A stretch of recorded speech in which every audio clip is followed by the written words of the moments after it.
Testing, testing, 1, 2, 3. Are you there? Good. If you're late to the party, this is a Karin Slaughter Grant County Review Marathon. I read 4 or 5 of these books in not one sitting, but in succession, and never got around to doing reviews. So here we go. This book is number 5 and is called Faithless. In some ways, it was kind of the most underwhelming. And that's something I found with all of these books, is that they're so short. At least I think they're short in comparison to some of the other ones I've read. These just took no time at all. While she did great character and plot development, the culprit came out of nowhere but was completely obvious. And I was like, oh, so now we know? Okay. I mean, it's just like, I kind of thought we'd have a bigger fanfare. But Faithless. Sara and Jeffrey, they're at her parents' home. I think she gets annoyed with him for some reason. They go outside for a walk, and he trips over something, and it turns out to be a pipe that leads to... I'm sorry, sometimes things just sound really ridiculous when you say them out loud, but they're not really that ridiculous when you're reading it. So he trips over a pipe that leads to a buried coffin, but it's like someone who's been buried alive, so this pipe is their airway, but the person in this coffin is not alive anymore. It's a young dead teenager. So now Sara and Jeffrey are like, how and why did this happen?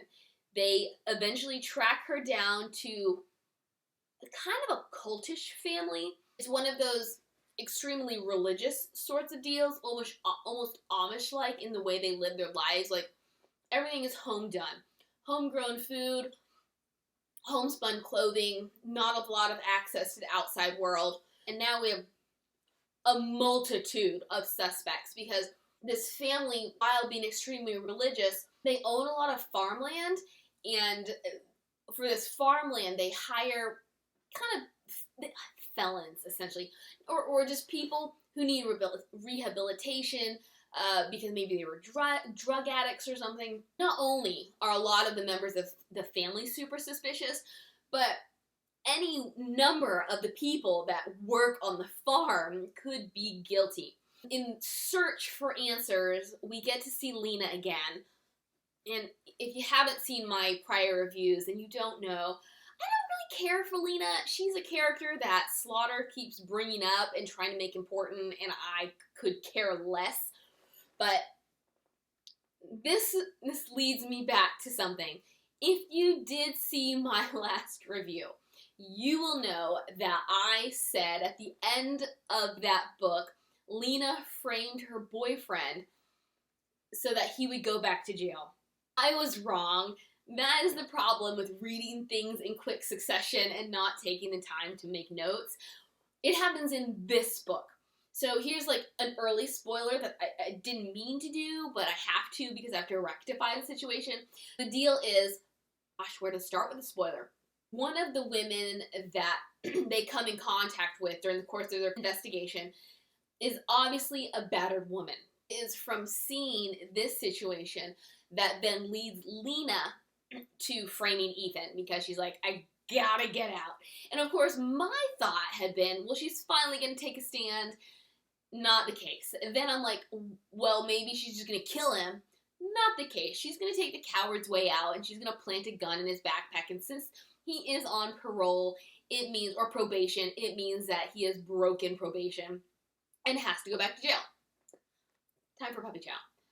Back to the investigation. What leads Jeffrey and Lena to this farm is the fact that the girl didn't die from being in the box. She died because somebody had piped cyanide into the box and she asphyxiated. So they were like, who has the capacity? Like, who can get their hands on those kinds of chemicals? One was, I don't quite remember what he does. Maybe he's a town mechanic. He restores cars.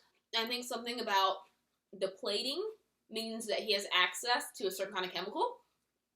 And the other goes back to farming and something about what they do with their farms. They have access to this necessary chemical which can aid with cyanide, not poisoning. I guess it is poisoning, even if you die. There's a ton of red herrings. You never really know who it is. Everybody's a suspect. I'm trying to figure out where to go, because there's a lot of subplots.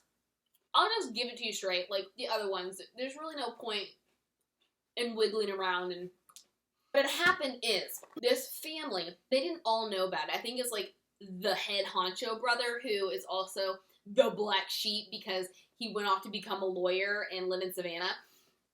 Whenever there was a problem, he would enlist the head farmhand to take care of the problem, like to discipline. This farmhand would bury whoever needed to be disciplined until basically he thought they'd repented. That is what happened, is he had put this girl in the box because she'd run away or something, and then when she came back, she needed to learn her lesson. But what happened is, the head brother, whose name is Paul, she had discovered the scheme that he was pulling on all of their farmhands, committing Social Security fraud, where he would have one of the farmhands killed, and then he would claim their benefits. And so he's just lining his pockets. And because she would work at his office sometimes, she discovered all of this. So that's why he then came and he killed her with the cyanide, was because he needed to keep her quiet. During the course of the investigation, we learned that the woman who Lena had connected with on this abuse level is a cousin, because she is the daughter of one of the sisters in this family, and she had run away, I guess, because she had enough of what was going on, and nobody would believe her. She ends up just finding someone who's not much better than the people she came from. He harbors one of the other cousins who the dead girl had left the evidence with.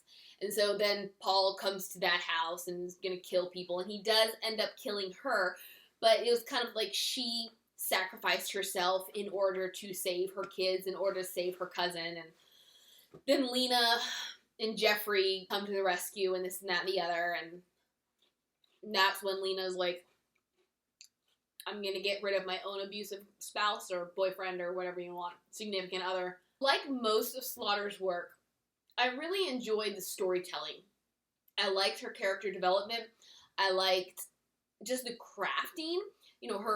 Her knowledge was amazing. I loved how realistic everything felt. I kind of was like, when Paul was finally revealed as the culprit, I wish that we'd had more suspicion cast on him in the first place. It was kind of like, oh, well, Paul could have done it. Any of these brothers could have done it. But then we're moving on. But then we're going to come back and be like, yeah, it was Paul. Without really having any suspicion cast on him in the interim. There are too many people to be suspicious of. And then for it to come right around to someone who, I wouldn't have minded him being the culprit, but I was just like, we left him behind. And then we came back to him? I don't know. I'm getting kind of tired, so I'm going to move on. I don't remember Sarah having much of a role in this book. This one was more about Jeffrey and Lena, which is kind of disappointing because I like Sarah. I like how intelligent she is and capable she is. What you gonna do? I could be very wrong. I just remember the basic plot and how, as much as I liked it, I felt like it was a little simple. Sorry if that one was boring, but I don't have my watch on. I have one more to do and then I can go to bed. So, see ya in a mo.